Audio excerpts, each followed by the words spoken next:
From the first part of our story, we see Madoka's deep hatred for his brother, which was passed on to his niece, Norma. But by the end of the part 2, we witness a surprising shift as Madoka begins to turn over a new leaf. What made him change, and how will Norma's innocence be proven? Buckle up and discover the answers in this thrilling continuation. Be sure to watch till the end so you don't miss any of the twists ahead. Like and subscribe to African Folktales by Naichi and hit the notification bell to stay updated when more captivating stories are released. Now, back to the story. Ifeanyi had been drawn to Norma from the very first time she set foot in the palace. She carried herself with grace and an air of quiet confidence that intrigued him. Though they hadn't exchanged much beyond casual pleasantries during her time in the palace, he always admired her character from afar as one of the staff assigned to assist her, serving as an unofficial bodyguard. He observed her closely during her time in the palace. Months passed, and though they hadn't become friends, Ifeanyi knew her well enough to vouch for her integrity. That's why the accusation against her didn't sit well with him.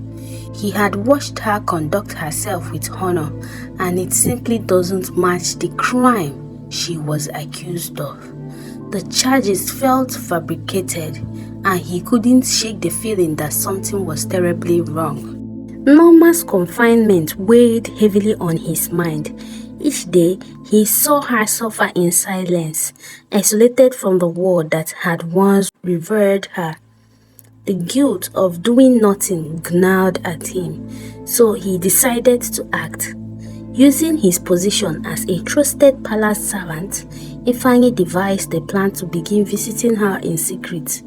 He started to bring food to the guards stationed outside her quarters, slowly earning their trust through his careful demeanor and generous offerings. Soon, they began allowing him brief moments to speak with Norma. Though their exchange were brief, they were enough to rekindle Norma's hope. Ifeanyi's unwavering belief in her innocence and his quiet determination to help her provided a comfort she hadn't known since her imprisonment. Their bond grew stronger with each passing day, and with it, Ifeanyi's resolve to uncover the truth deepened.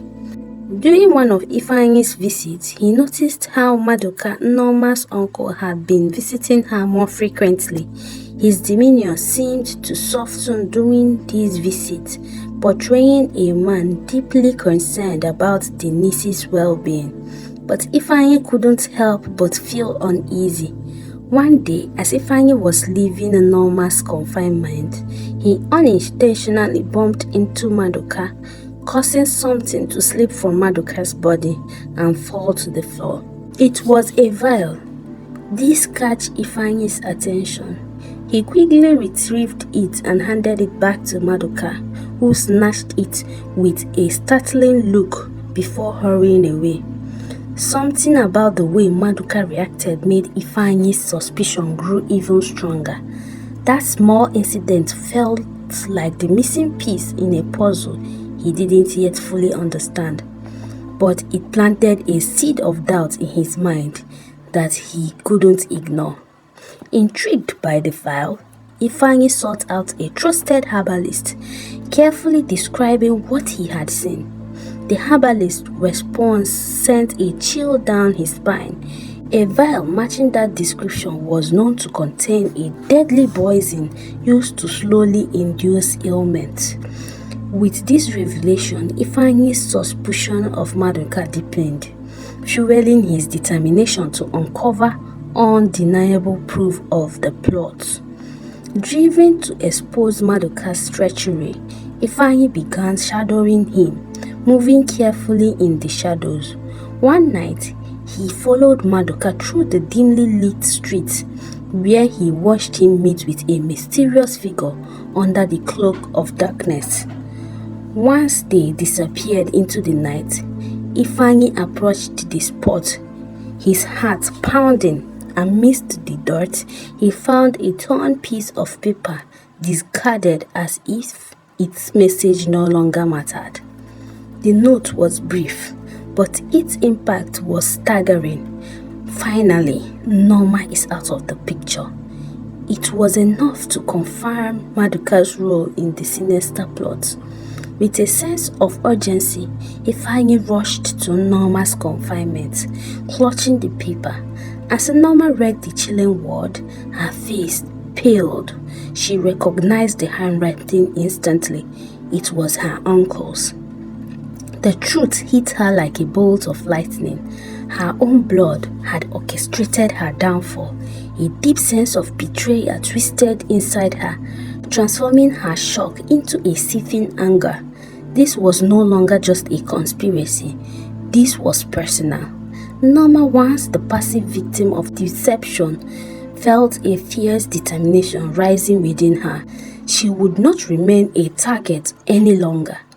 With her heart hardening and a new fire burning in her chest, she vowed to reclaim her dignity and bring her uncle to justice.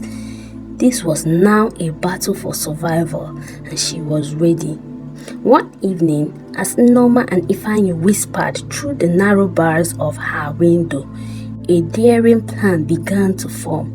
Norma recalled her family house, the very one Maduka had stolen after her parents' death. She knew it like the back of her hands, including the hidden passage that could grant them safe unseen access. Together, they realized that the proof they needed to bring Maduka down might be buried within its walls. Breaking into the house under the cloak of night became their goal. But first, they had to outwit the guards who kept Norma in prison. Ifeanyi, ever resourceful, devised a clever scheme. He sought out the trusted herbalist once again, this time for a potent sleeping draught.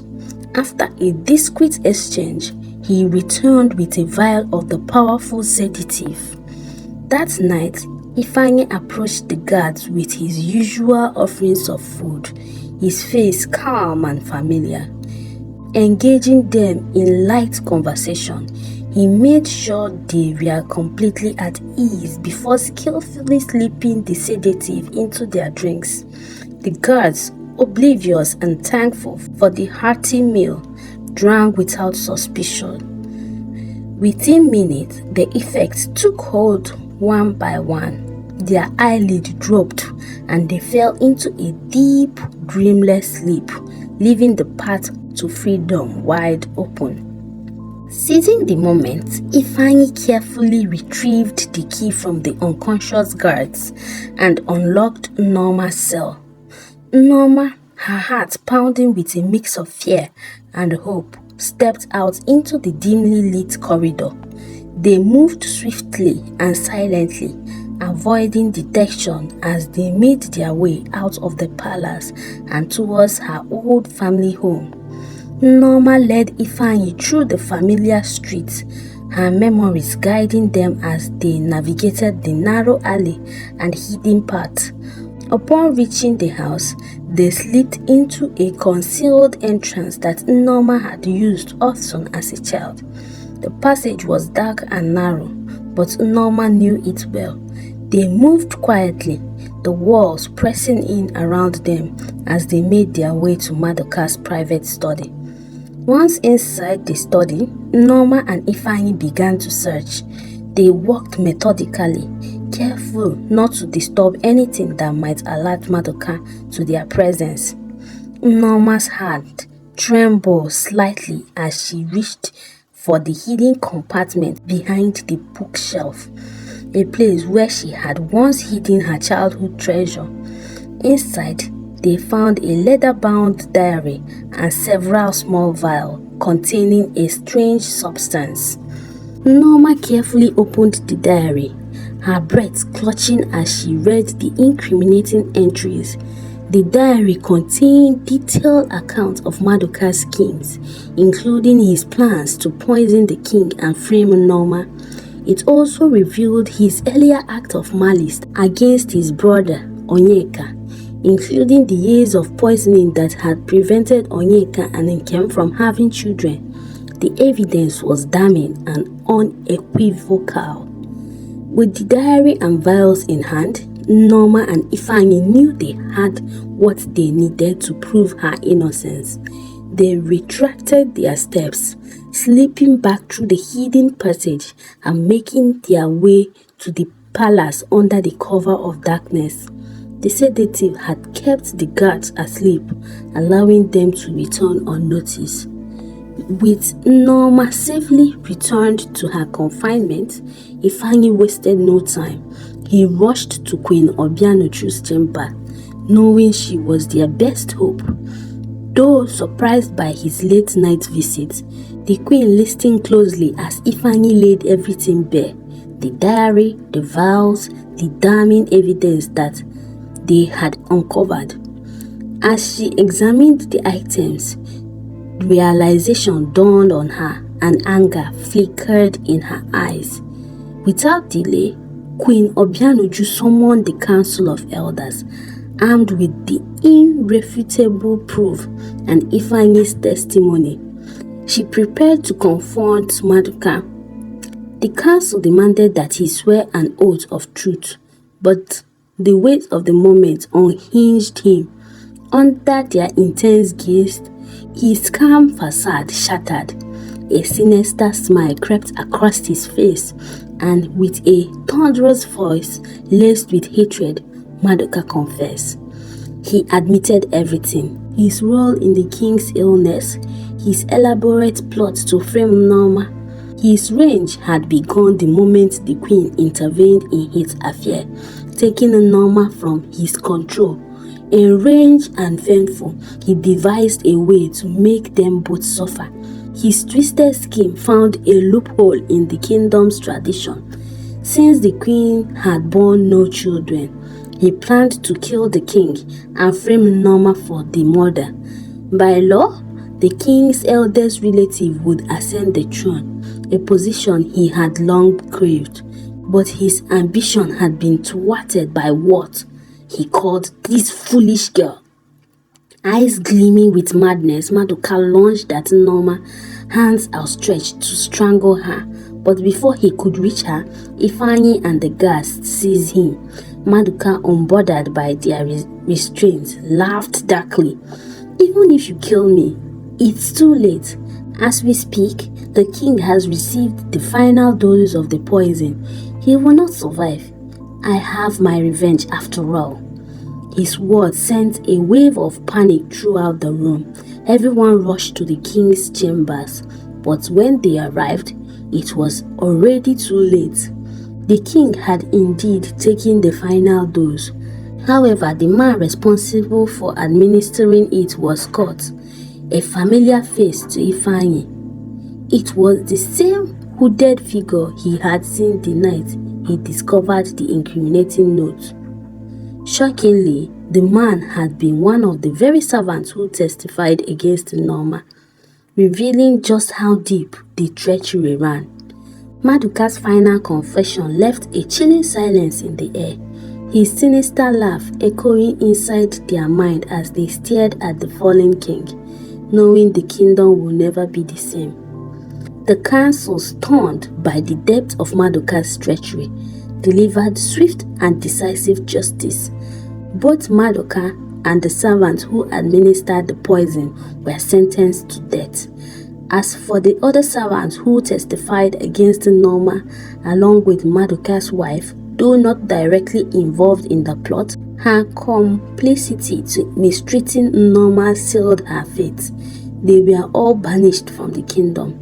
Maduka's children were stripped of their titles and positions, ensuring his lineage would bear the weight of his crime. This severe punishment was meant to erase his stain on Umudike and restore peace.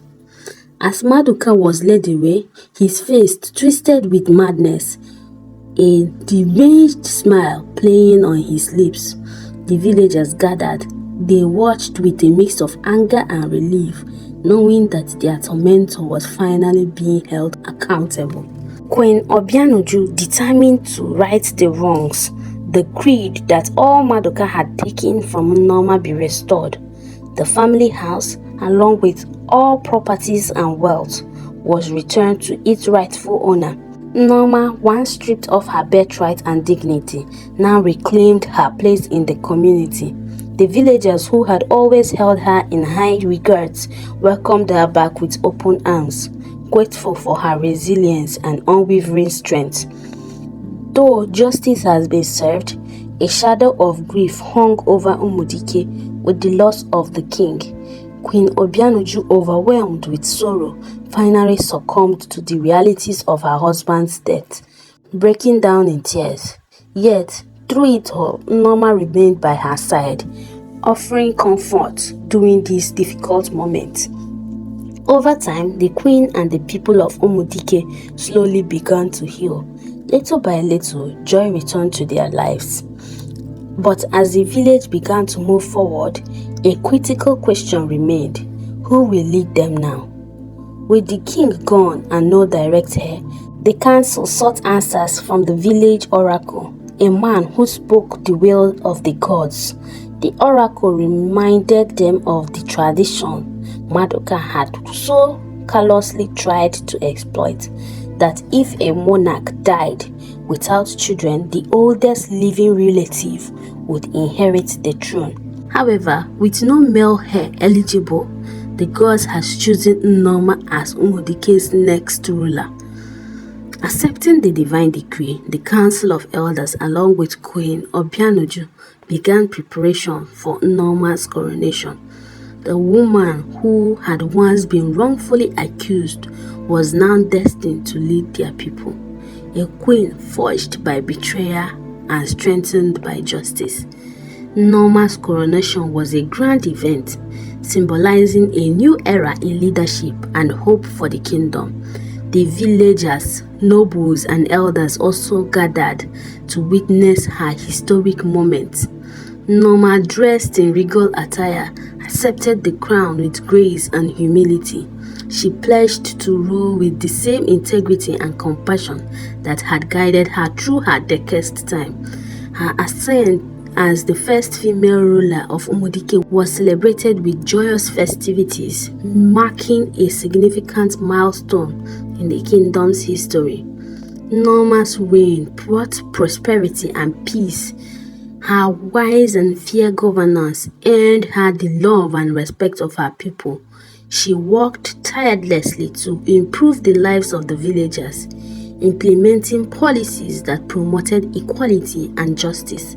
Her compassion and determination set a new standard for rulership, and her story became an enduring legend of resilience and virtue. During her reign, Nneoma grew closer to Ifeanyi, the humble servant who had stood by her side through all her trials. Their bond, forged in the fire of adversity, deepening with time. Ifeanyi's loyalty and kindness complemented Nneoma's strength and wisdom, and their partnership flourished. Eventually, their friendship blossomed into love, and they were married in a ceremony that united the kingdom in celebration. The marriage of Queen Nneoma and Ifeanyi was a symbol of hope and unity. Together, they led Umudike into a new age of prosperity and peace. Their reign was marked by compassion, justice, and enduring power of love. Nneoma's journey from suffering to triumph became a powerful reminder that even in the face of great adversity, kindness and integrity could prevail.